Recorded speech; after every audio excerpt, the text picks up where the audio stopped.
Vamos a continuar el día de hoy con nuestro estudio de Santiago y los invito a Santiago capítulo 2.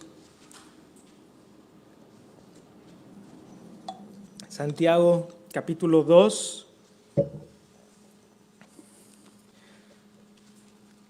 Este es, me parece que ya es el quinto sermón que hemos escuchado de Santiago y ya prácticamente estamos en Santiago 2, voy a leer del 14 al 26, entonces vamos a terminar el capítulo 2 el día de hoy. Son 5 capítulos, entonces nos estamos acercando hacia el final de la epístola. Santiago capítulo 2, 14 al 26. Le voy a dar lectura al texto y después oraremos por el sermón. Dice así la palabra del Señor. Hermanos míos, ¿de qué aprovechará si alguno dice que tiene fe y no tiene obras? ¿Podrá la fe salvarle? Y si un hermano o una hermana están desnudos y tienen necesidad del mantenimiento de cada día, y alguno de vosotros les dice, id en paz, calentaos y saciaos, pero no les dais las cosas que son necesarias para el cuerpo, ¿de qué aprovecha? Así también la fe, si no tiene obras, es muerta en sí misma. Pero alguno dirá, tú tienes fe y yo tengo obras. Muéstrame tu fe sin tus obras y yo te mostraré mi fe por mis obras. Tú crees que Dios es uno, bien haces. También los demonios creen y tiemblan. Mas ¿quieres saber, hombre vano, que la fe sin obras es muerta? ¿No fue justificado por las obras Abraham nuestro padre cuando ofreció a su hijo Isaac sobre el altar? ¿No ves que la fe actuó juntamente con sus obras y que la fe se perfeccionó por las obras? Y se cumplió la escritura que dice, Abraham creyó a Dios y le fue contado por justicia. Y fue llamado amigo de Dios. Vosotros veis pues que el hombre es justificado por las obras y no solamente por la fe. Asimismo también Rahab la ramera no fue justificada por obras cuando recibió a los mensajeros y los envió por otro camino, porque como el cuerpo sin espíritu está muerto, así también la fe sin obras está muerta. Esta es la palabra de Dios. Vamos a orar para comenzar. Gracias, Dios, por este tiempo, por el privilegio de venir delante de ti y escuchar tu palabra. Gracias porque nos la dejaste. Gracias porque no nos hemos quedado sin testimonio, sino que podemos nosotros, así como en el Antiguo Testamento, decir a la ley y al testimonio.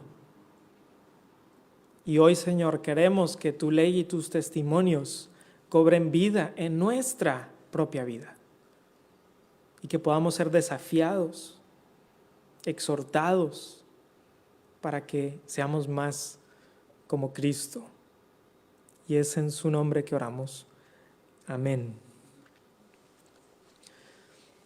Hace 500 años sucedió la Reforma Protestante y hemos hablado antes de eso. Y el reformador que detonó el movimiento de la Reforma fue un hombre llamado Martín Lutero. Él había sido un monje católico que al estudiar el libro de Romanos y el libro de Gálatas entendió la verdad de la justificación por la fe solamente. Y de alguna manera Dios lo usó para traer un avivamiento en su tiempo. Pero Martín Lutero fue usado por Dios, pero él no fue un hombre perfecto. Fue un hombre errante, mientras que las escrituras son inerrantes. Por lo tanto, cuando vemos lo que hizo Martín Lutero, decimos gloria a Dios por los aciertos, pero no consideramos que todo lo que dijo es palabra de Dios. La palabra de Dios es aquella que está escrita. Y los reformadores a veces los podemos ver o imaginar así. Ellos estaban dentro de una cueva oscura, y salen a la luz del Evangelio y la misma luz como que los incandila un poco. Entonces hay cosas que ven muy claras y hay cosas que no vieron de manera tan clara. Y es por eso que no los consideramos inerrantes, no decimos todo lo que dijo Lutero, eso debe ser. No, es más, yo creo que él mismo se opondría a eso. Y una de las cosas que Lutero dijo y que no acertó fue cuando habló de este capítulo de Santiago que vamos a ver el día de hoy. Y en una ocasión, Martín Lutero se refirió a esta epístola y especialmente a este capítulo como una epístola de paja. No la quitó de su traducción de la Biblia al alemán, pero la puso al final del Nuevo Testamento. ¿Por qué? Porque Martín Lutero no podía cuadrar la doctrina de la justificación que veía en Pablo y la doctrina de la justificación que veía en Santiago capítulo 2. Y él decía, es que no sé cómo cuadrar eso, no podía en su mente. Por supuesto, después vinieron otros, Melanchthon, que era la mano derecha de Martín Lutero, que él habló un poquito más sensato sobre cómo Santiago no contradice de ninguna manera al apóstol Pablo. Y lo que vamos a aprender el día de hoy es que Santiago y Pablo no se contradicen. Simplemente se complementan al mostrarnos la justificación desde dos diferentes perspectivas, pero vamos a ver cómo cuando las entendemos en su contexto tiene muchísimo sentido. No solamente tiene muchísimo sentido, vamos a lograr entender verdades fundamentales de las Escrituras. Y por supuesto que nosotros como cristianos venimos a este pasaje desde la premisa de que las Escrituras son la palabra de Dios y que no se contradicen y que nosotros debemos de venir a ellas en humildad y ver de qué manera se complementan los pasajes y cómo un pasaje alumbra otros pasajes. ¿Qué vamos a aprender el día de hoy? Vamos a aprender en esta porción que la verdadera fe siempre se demuestra con obras. La verdadera fe se demuestra con obras. Estamos en Santiago capítulo 2, hermanos, y quisiera que consideren conmigo varias cosas que vamos a ver el día de hoy. Primeramente vamos a ver las características de la fe muerta, las características de la fe muerta. Hermanos, por aquí hay un asiento acá, hay uno aquí y pueden usar también el mío. Hay algunos aquí, pueden, adelante. Bienvenidos. Bueno, primeramente, las características de la fe muerta. Santiago, estamos en el capítulo 2, versículo 14. Hermanos míos, ¿de qué aprovechará si alguno dice que tiene fe y no tiene obras? ¿Podrá la fe salvarle? Entonces Santiago el pastor continúa hablándole a sus ovejas dispersas, que hemos dicho que son judíos de la dispersión, pero que aplica a todos nosotros, a toda la iglesia. En la porción anterior aprendimos que Santiago les había reprendido por mostrar parcialidad y les dice, no deben de ser así. Ahora Santiago les va a enseñar a ellos y a nosotros la naturaleza de la verdadera fe. Aparentemente había algunos que habían malentendido la doctrina de la justificación por la fe solamente y pensaban que las obras no eran de ninguna manera necesarias en la vida cristiana. Decían, bueno, ya me salvé, ya la hice, ahora sí puedo vivir como yo quiera. Y Santiago está escribiendo esta porción para, de alguna manera, corregir ese error. Santiago va a probar bíblicamente que las obras son la demostración de la fe real. Y la pregunta es, vamos a decir que una persona, es la pregunta que está haciendo Santiago, vamos a decir que una persona dice que tiene fe, pero no tiene obras. ¿Es esa fe una fe real? ¿Es esa fe una fe salvífica que salva? Y esa es la pregunta crucial de este texto. ¿Cuál es la naturaleza de la verdadera fe? Y quiero que pongan mucha atención, hermanos, para que vean que Santiago no está diciendo que las obras son necesarias para salvarnos. Santiago no está diciendo, tienen que hacer muchas obras para ver si se logran salvar, sino que son necesarias para demostrar que hemos verdaderamente sido salvados por Cristo. Y Santiago, fíjense cómo en ese versículo, en el versículo 14, dice: ¿de qué aprovechará si alguno dice? Está hablando aquí Santiago de alguien que dice tener fe. Eso es bien importante que veamos. Santiago está hablando de una persona que tiene una fe nominal. ¿Qué quiere decir eso? Una persona que dice tener fe. Y la pregunta que está haciendo Santiago es: ¿esa fe que dice tener es una verdadera fe o no lo es? Como ya lo ha hecho antes, Santiago ahora va a poner un ejemplo para ilustrar lo que está tratando de decir. Versículo 15 y versículo 16. Fíjense el ejemplo que pone. Y si un hermano o una hermana están desnudos y tienen necesidad del mantenimiento de cada día, y alguno de vosotros les dice: id en paz, calentados y saciados, pero no les dais las cosas que son necesarias para el cuerpo, ¿de qué aprovecha? Y Santiago, qué interesante también que especifica hermano o hermana. En el griego como en el español, el masculino se puede usar como para un conjunto de personas. Y en el griego muchas veces simplemente así se hace también, como en el español. Pero en este caso, Santiago sí menciona hermano o hermana. ¿Por qué?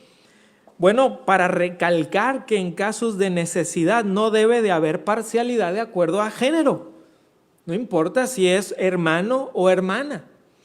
De hecho, en la cultura de aquel tiempo, en la cultura de hace 2000 años, como sabemos, tanto en la cultura romana como en la cultura griega, se tendía a poner a un género por encima del otro. Se ponía, bueno, los hombres y después las mujeres. Y aquí Santiago está corrigiendo eso. Está yendo en contra de lo que sería común en la cultura, porque Santiago está partiendo desde la premisa de que Dios es imparcial y que todos somos salvos por Cristo. Ricos, pobres, judíos, gentiles, de cualquier etnia, somos salvos por Jesús. ¿Ustedes recuerdan cuando nuestro Señor Jesucristo resucitó, a quién se le apareció primero? A mujeres. ¿Sabían que en la cultura judía de aquel tiempo una mujer no podía dar testimonio en corte? Y el Señor Jesucristo se aparece primero a mujeres, y son las mujeres las que dan testimonio de que Jesucristo había resucitado. Entonces el Señor Jesucristo les da ese lugar que merecen, el verdadero lugar. Todos ante Dios somos merecedores de la misma, es decir, Dios no hace parcialidad diciendo, bueno, hombre, mujer, no. Pablo exhortó a los maridos, por ejemplo, a que tuvieran una sola mujer y que amaran a esa mujer, mientras que en la cultura de aquel tiempo el hombre podía, si él quería, estar con diferentes mujeres y nadie le podía decir nada, porque era lo que se acostumbraba en la cultura. Y Pablo dice, no lo vas a hacer así. Ese no es como Dios lo diseñó desde el principio, y por lo tanto, maridos, amen a vuestras mujeres como Cristo amó a su iglesia y se entregó a sí mismo por ella.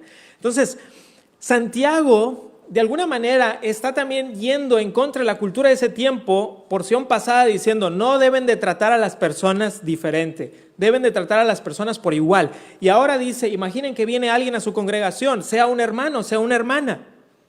¿Cómo deben de ustedes tratar a los hermanos en necesidad?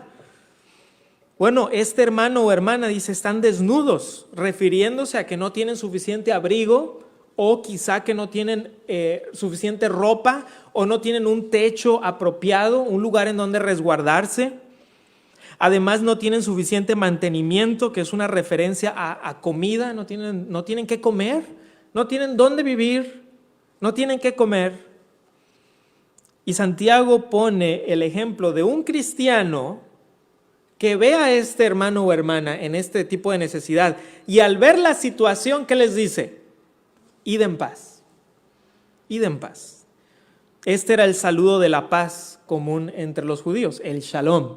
Entonces les dice, shalom, vayan en paz. Y les dice, calentaos y saciaos. La inferencia es que como si les estuviera diciendo, bueno, que Dios les dé el abrigo, que Dios les dé el sustento, pero yo no. Es como si alguien le dijera a alguien el día de hoy, Dios te bendiga, pero yo no.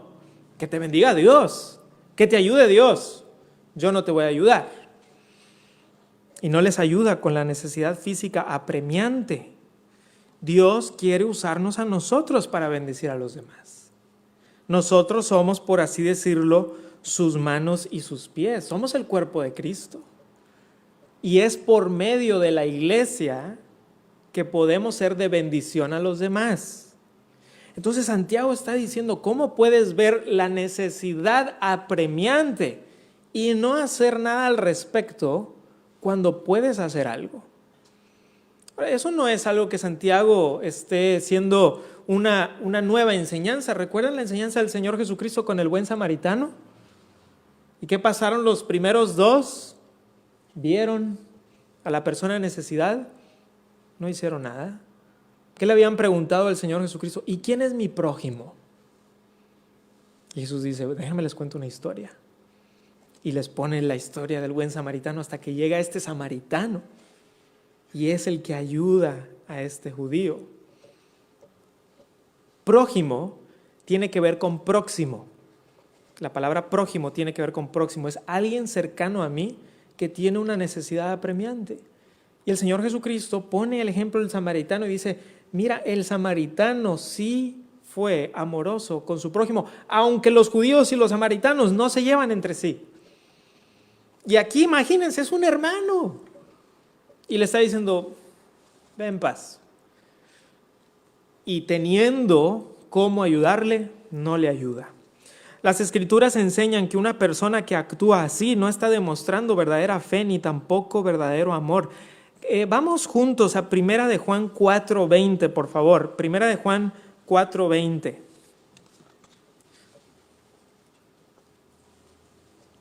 Y quiero que vean en 1 de Juan 4:20 que esta es la enseñanza de todo el Nuevo Testamento, de todo el Nuevo Pacto. 1 de Juan 4:20. Miren cómo el apóstol Juan nos dice algo muy similar. Si alguno dice, yo amo a Dios y aborrece a su hermano, es mentiroso. Pues el que no ama a su hermano, a quien ha visto, ¿cómo puede amar a Dios? A quien no ha visto. Déjenme les leo unos pasajes, estos escúchenlos, se los voy a leer yo. Dijo el apóstol Pablo, porque si alguno no provee para los suyos y mayormente para los de su casa, ha negado la fe y es peor que un incrédulo. 1 Timoteo 5:8. Efesios 4:28, el que hurtaba no hurte más, sino trabaje haciendo con sus manos lo que es bueno para que tenga que compartir con el que padece necesidad. Vamos a 1 de Timoteo, vamos juntos a 1 de Timoteo capítulo 6. 1 de Timoteo 6, voy a leer del 17 al 19. 1 de Timoteo 6, del 17 al 19. Quiero que vengan conmigo, porque la semana pasada estuvimos viendo lo que decía Dios de los peligros de las riquezas. Pero quiero que vean cómo en 1 de Timoteo 6, del 17 al 19, el apóstol Pablo le habla a los ricos y les dice, ustedes tienen una oportunidad de usar lo que Dios les ha dado para el beneficio de otros. 1 de Timoteo 6, 17 al 19, a los ricos de este siglo manda que no sean altivos, ni pongan la esperanza en las riquezas, las cuales son inciertas, sino en el Dios vivo, que nos da todas las cosas en abundancia para que las disfrutemos, que hagan bien, miren lo que dice, que sean ricos, ¿en qué? En buenas obras, dadivosos, generosos, atesorando para sí buen fundamento para lo porvenir, que echen mano de la vida eterna. Entonces, Santiago está diciendo, tenemos que ser generosos. Juan lo está diciendo, Jesucristo lo está diciendo, Pablo lo está diciendo. Esta es la enseñanza de las Escrituras. Podemos ver que esto es lo que Dios quiere para con sus hijos, que seamos buenos y bondadosos. ¿Y cómo lo resume Santiago? Regresemos a Santiago capítulo 2, versículo 17. Estamos en Santiago y recuerden que ahí vamos a estar regresando para que tengan ahí su separador o sepan que vamos a regresar ahí constantemente. Santiago 2:17 dice Santiago, así también la fe, si no tiene obras, es muerta en sí misma.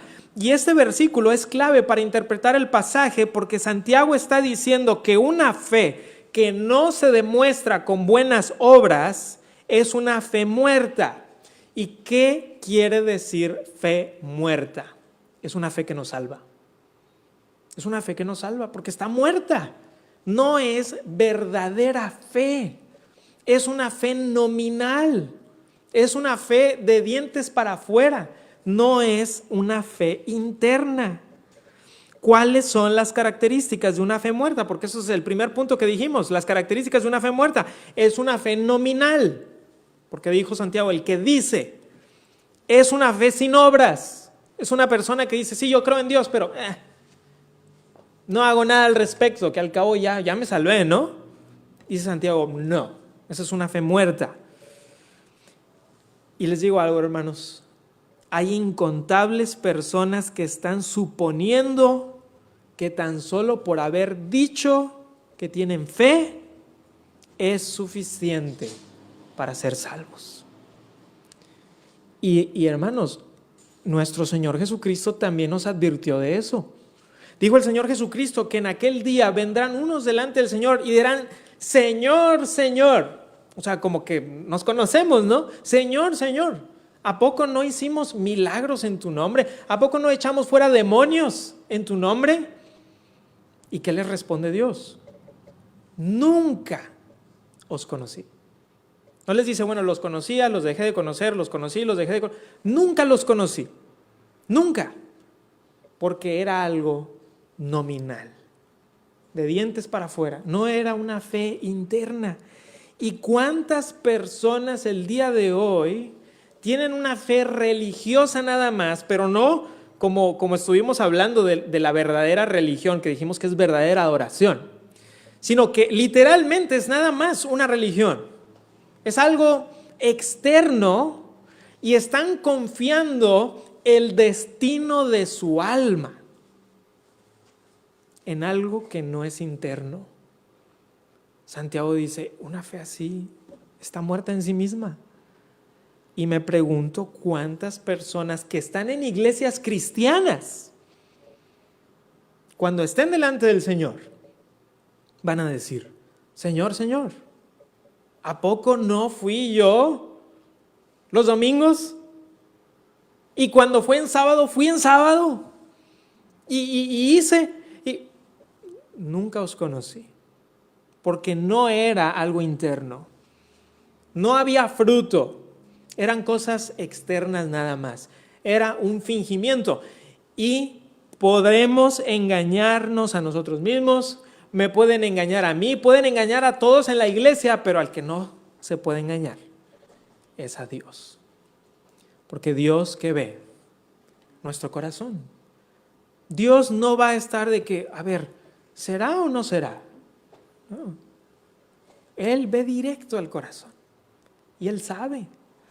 Queridos hermanos, es por eso que nosotros, cada uno de nosotros, debemos examinarnos a nosotros mismos para que podamos tener la seguridad de que en el momento en el que yo esté delante del trono celestial, y que Dios me diga, ¿con base en qué puedes tú entrar al lugar santo, al cielo?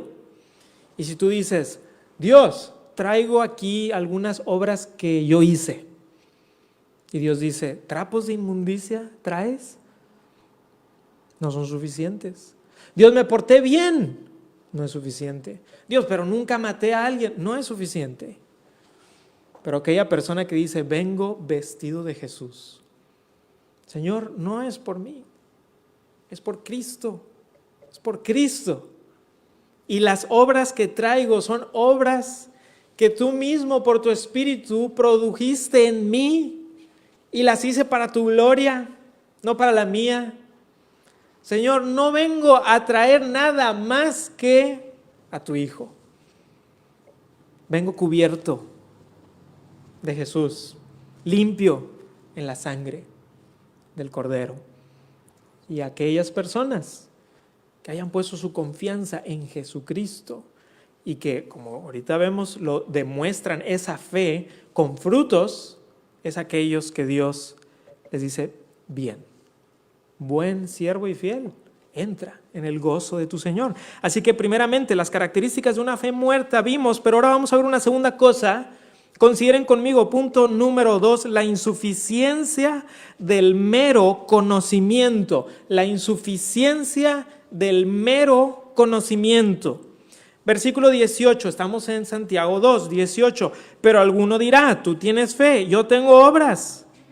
Y Santiago dice, muéstrame tu fe sin tus obras y yo te mostraré mi fe por mis obras. Entonces, otra vez Santiago, qué práctico es, nos muestra un ejemplo. Persona número 1 dice, yo tengo fe, pero no tengo obras. Persona número 2 dice, yo tengo obras, pero no tengo fe. ¿Será esto válido? ¿Será esto posible, tener una fe verdadera sin obras o tener obras sin fe y que esto nos salve? Y Santiago dice, a lo mejor alguien dice, pues yo tengo fe, y el otro dice, yo tengo obras, y entonces ahí ¿qué? ¿Quién es salvo? Y Santiago responde, muéstrame tu fe sin tus obras, y yo te mostraré mi fe por mis obras. En otras palabras, Santiago dice, vamos a ver si esto es cierto. Tú me muestras tu fe sin obras para ver si es una fe real, y yo, dice Santiago, te voy a mostrar mi fe por medio de mis obras, y a lo que se refiere es, mi fe está siendo demostrada por mis obras. Mis obras están demostrando la verdadera fe, para mostrar que decir tener fe no es suficiente. Esto es bien importante. Santiago está diciendo, mira, yo te voy a mostrar cuál es la naturaleza de la verdadera fe. La naturaleza de la verdadera fe tiene fruto. Tiene fruto. Y a lo mejor alguien dice, sí, pero para mí la verdadera fe es nada más intelectual. Y Santiago dice, bueno, vamos a analizar si es así. Siguiente versículo, versículo 19. Tú crees que Dios es uno, bien haces. Y luego, esa no nos la esperábamos. También los demonios creen y tiemblan. Santiago hace alusión a Deuteronomio 6:4. Deuteronomio 6:4 se le llama el Shema. Oye Israel, Jehová vuestro Dios, Jehová uno es. Y se le llama el Shema porque la palabra oye en hebreo es Shema. Entonces le dicen el oye, el Shema. Y es una frase que resume la creencia tanto judía como cristiana de que hay un solo Dios. Entonces este versículo era creído y es creído tanto por judíos como por cristianos. Dios es uno. Y Santiago dice, bien hecho, tienes la doctrina bien, palomita, pero no es suficiente, no es suficiente. Incluso los demonios creen que Dios es uno y también reaccionan bien al conocimiento que tienen, tiemblan ante este verdadero Dios. Es más, leí a un comentarista que dijo, los demonios parece que tienen una mejor reacción que muchas personas. Entienden quién es Dios. Pero eso no hace que los demonios sean salvos. El que los demonios sepan que Dios es uno, no los salva. Y vale la pena notar algo muy importante. Santiago no está diciendo que lo único que necesitan los demonios para ser salvos es agregar obras a su creencia de que Dios es uno. Y esto es clave también. Muchas cosas muy importantes para entender el pasaje. O sea, Santiago está diciendo, los demonios creen que Dios es uno, pero no está diciendo, si tan solo agregaran los demonios obras, ya con eso. Porque la cuestión es si la fe es verdadera, la naturaleza de la verdadera fe. La verdadera fe no es a la que se le agregan obras así para poder salvarme, sino la que se demuestra por obras hechas en fe. ¿Y por qué los demonios no pueden demostrar buenas obras? Porque no es una fe salvífica, es una fe nada más intelectual. Conocen de Dios, pero no conocen a Dios. No tienen a Cristo. Entonces Santiago dice, ¿tú piensas que nada más por tener conocimiento ya por eso? No, porque si así fuera los demonios serían salvos. Y si tú piensas que nada más lo único que necesitas es agregar un poquito de obras, tampoco, porque entonces los demonios podrían agregar algunas buenas obras y se salvan. No, dice Santiago, la cuestión aquí es cuál es la verdadera fe. Y en el tiempo de los reformadores era muy importante esa cuestión, porque cuando detona la reforma protestante, una de las cuestiones más cruciales entre los reformadores y aquellos que estaban en contra de la reforma era esto: ¿cuál es la naturaleza de la verdadera fe? Y los reformadores postularon que la fe verdadera debe de tener por lo menos 3 cosas, bíblicamente hablando. Y a mí me ha ayudado mucho para entender la naturaleza de la verdadera fe.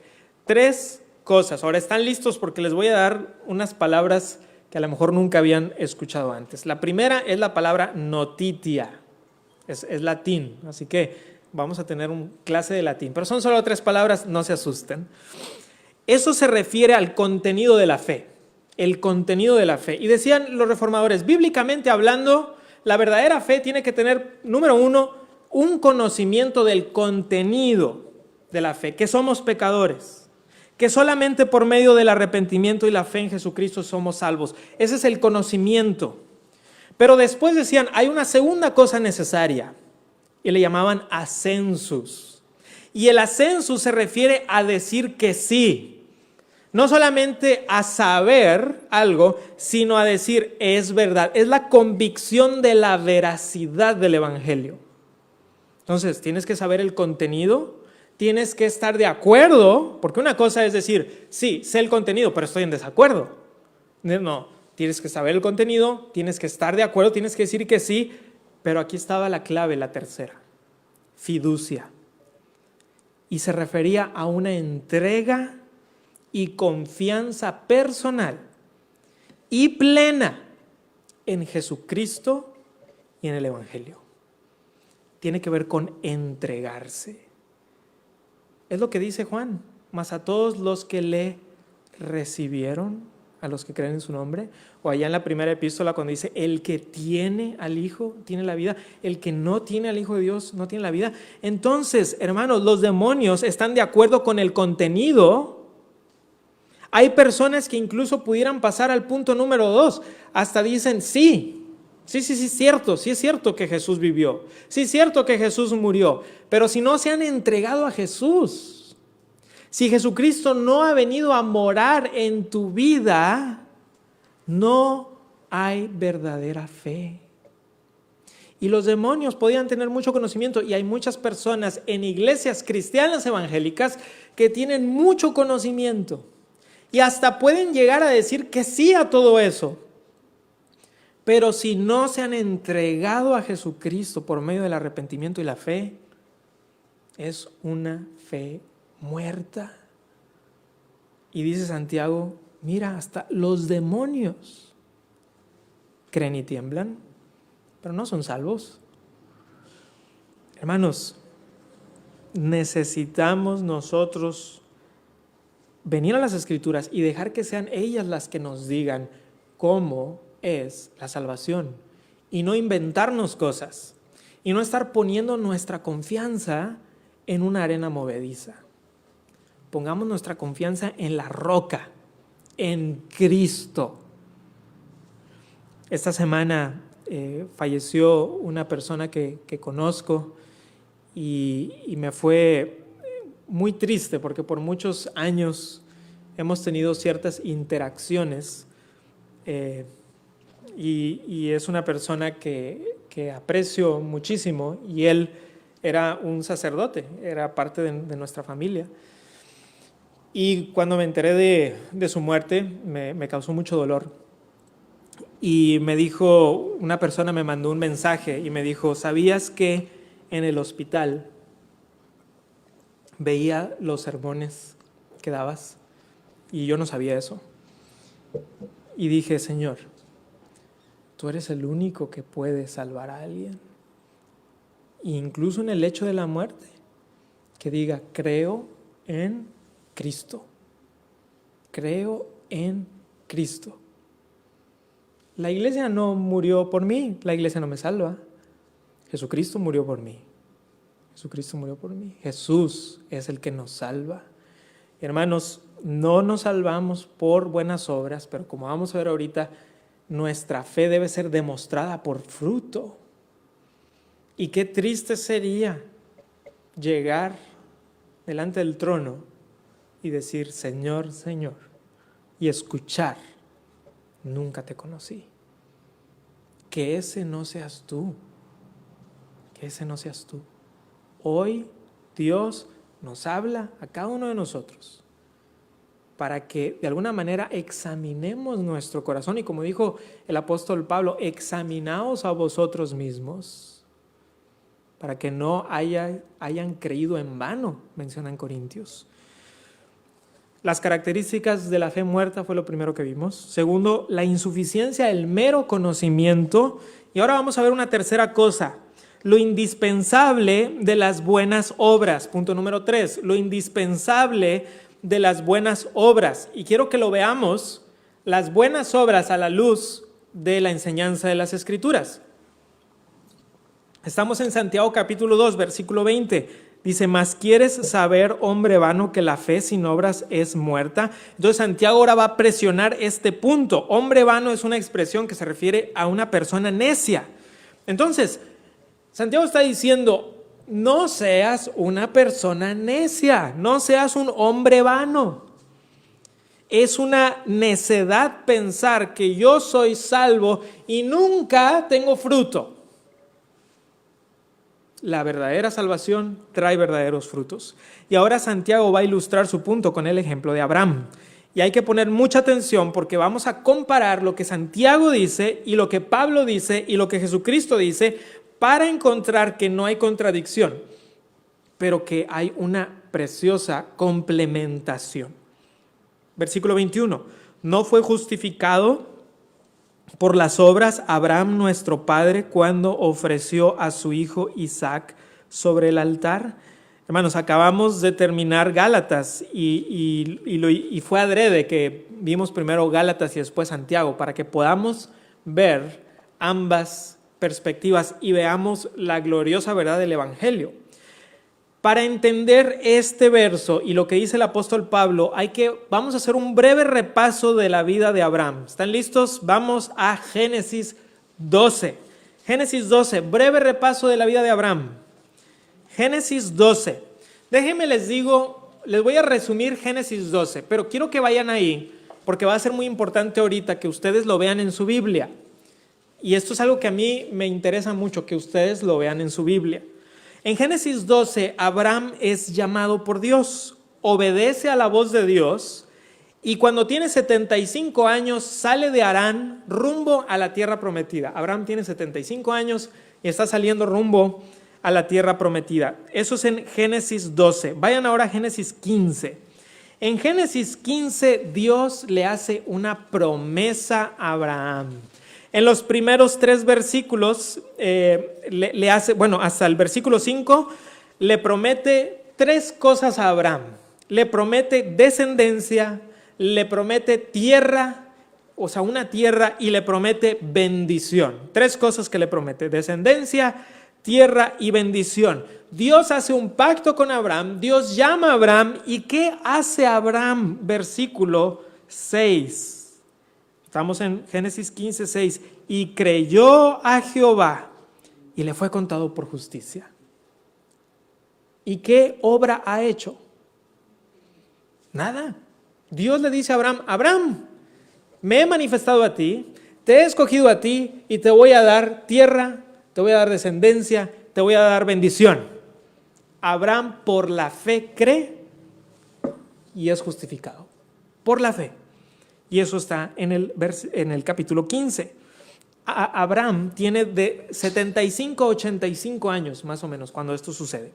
Vamos a Génesis 17. En Génesis 17 se le da la señal del pacto, que es la señal de la circuncisión. Abraham tiene 99 años en Génesis 17. Vayan ahora a Génesis 18. En Génesis 18 se le promete que va a nacer su hijo Isaac. Eso es Génesis 18. Y en Génesis 21, vayan a Génesis 21, porque esto es un breve repaso nada más, nace Isaac. Abraham tiene 100 años cuando nace Isaac. Y en Génesis 22 es a lo que hace referencia Santiago.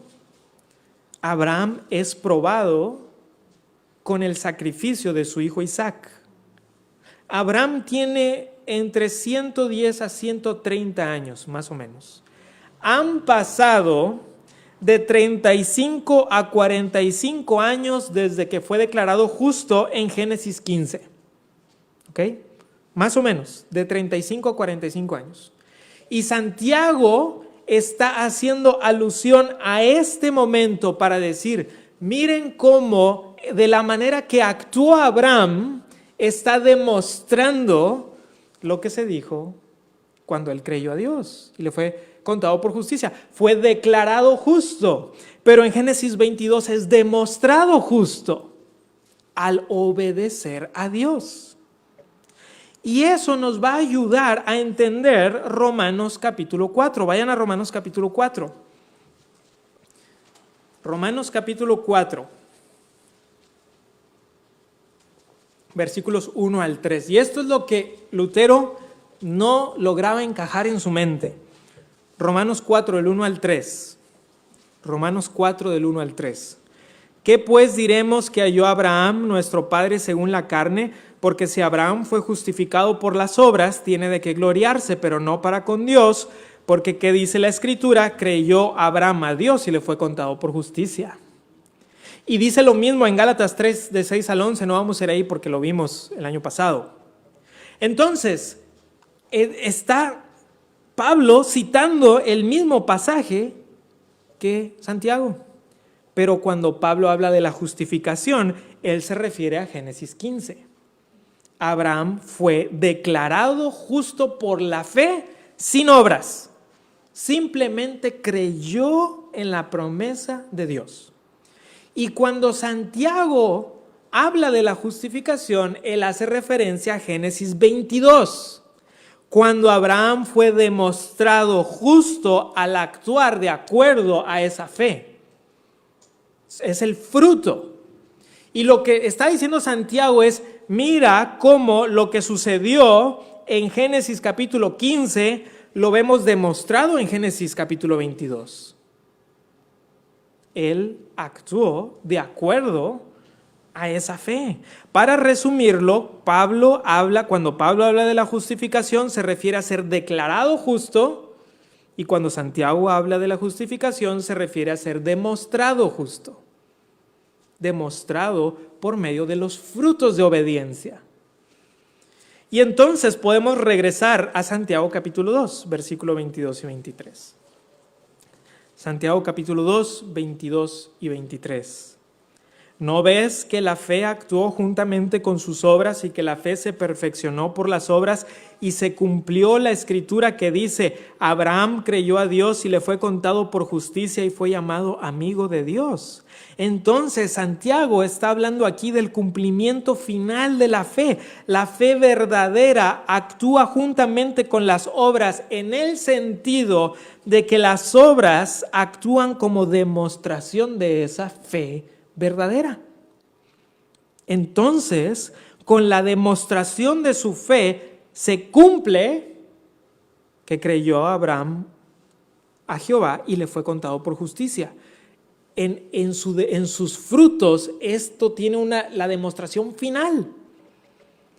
Y versículo 24 de Santiago capítulo 2, vosotros veis pues que el hombre es justificado por las obras y no solamente por la fe. Entonces, cuando lo entendemos en su contexto, por supuesto, Santiago está diciendo que el hombre es demostrado justo por sus obras y no por una fe que no tiene obras. Y lo que Santiago está diciendo, mira el ejemplo de Abraham.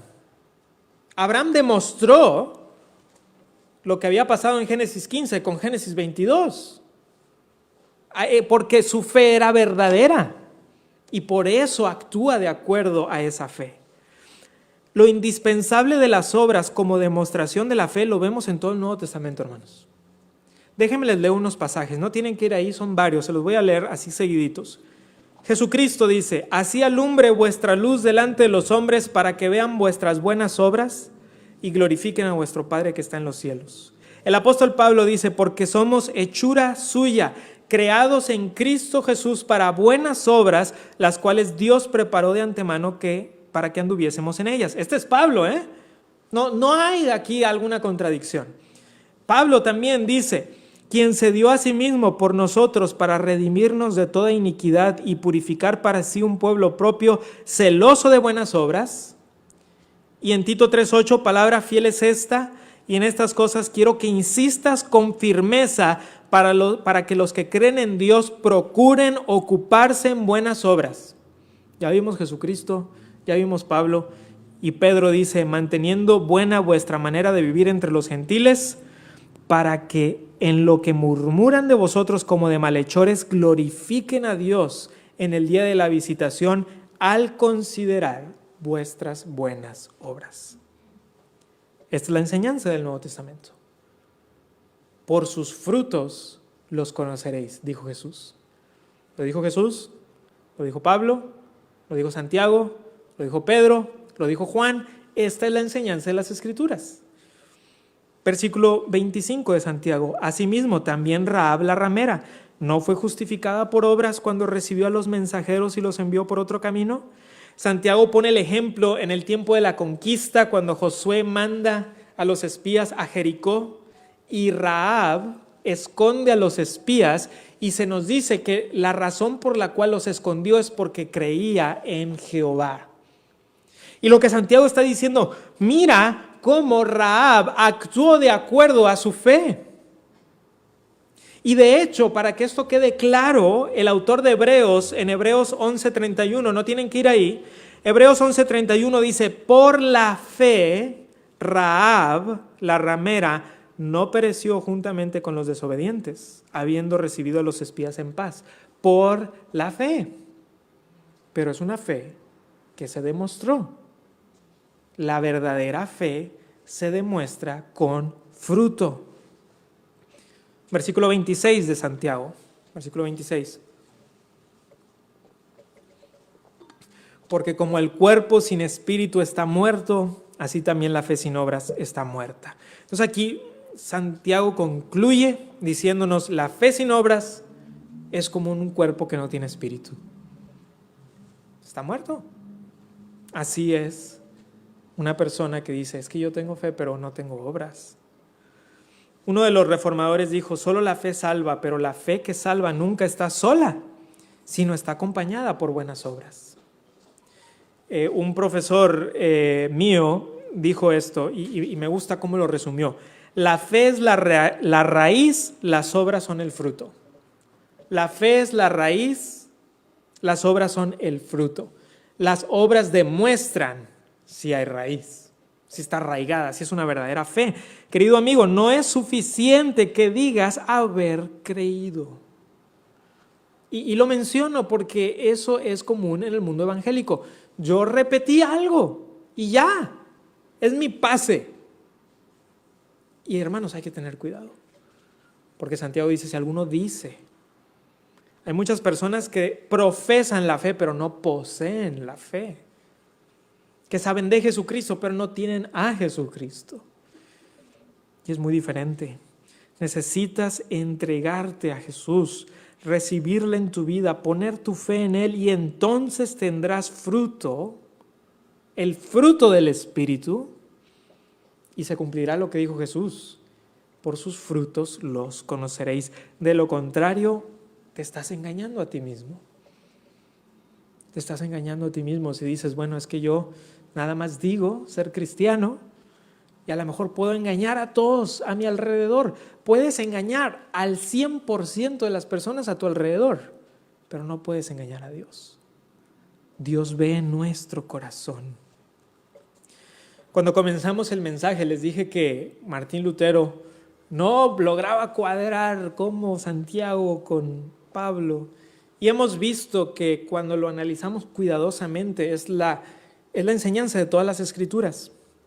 Pero déjenme, les leo algo que escribió Martín Lutero. Creo que no estaba muy lejos Él escribió esto: esta fe está viva, ocupada y activa.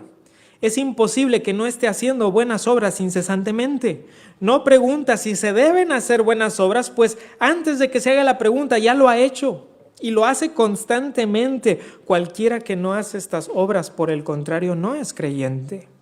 Entonces, hermanos, este es un buen tiempo para examinarnos a nosotros mismos, si estamos en la fe, y poder decir: yo quiero poner la fe en Cristo. Y no poner, porque sería un terrible malentendido, poner mi fe en mis buenas obras. No, primero es tener verdadera fe. Si tienes verdadera fe, las obras van a venir. Porque es lo que dicen las Escrituras. Vas a dar fruto. Como decía alguien, es como el que da el jonronazo y va a primera, por inercia va a segunda, a tercera y a home. Cuando verdaderamente hemos creído en Jesucristo, las buenas obras son por inercia. Son por inercia. ¿Por qué? Porque hemos sido redimidos, hemos sido cambiados, hemos sido transformados. No podemos más que hacer estas buenas obras. Pero el que está diciendo: no, yo confío en algo que dije, pero no tengo fruto. O está el otro, el que dice: no, yo confío en lo que hago, pero no tengo verdadera fe. Santiago dice: no. Verdadera fe, verdadero fruto. Y ahí es donde está la salvación. Hermanos, si hay algo que importa, es la salvación de nuestra alma. ¿Qué hemos aprendido este año pasado y este año? Que estamos a nada de la eternidad. A nada de la eternidad. Si algo debes tú asegurarte, es el estado de tu alma. Y si tú no has venido a los pies de Jesucristo, escucha el llamado del Señor. Escucha el llamado del Señor que te dice: ven. Escucha el llamado de Jesucristo. Acude por la fe al Señor. Y eso es lo que tu alma desesperadamente necesita. Y mi oración para ti en esta tarde, noche, es que puedas, si no conoces a Jesús, si has oído de Jesús, pero que si no le conoces, que puedas venir al conocimiento verdadero, salvífico de Jesucristo. Vamos a inclinar el rostro, hermanos, y quisiera dar un tiempo de oración silenciosa, con nuestros rostros inclinados. Voy a dar un tiempo en silencio para que tú ores al Señor. Y aprovecha este tiempo, hermano, hermana, amigo, amiga, también los que están siguiendo la transmisión, y ora al Señor. Y clama al Señor si no has venido en arrepentimiento y fe. Ven a Cristo. Y si tú has venido a Cristo, ¿por qué no aprovechas este tiempo para darle las gracias? Vamos a tomar un tiempo de oración en silencio. Oremos.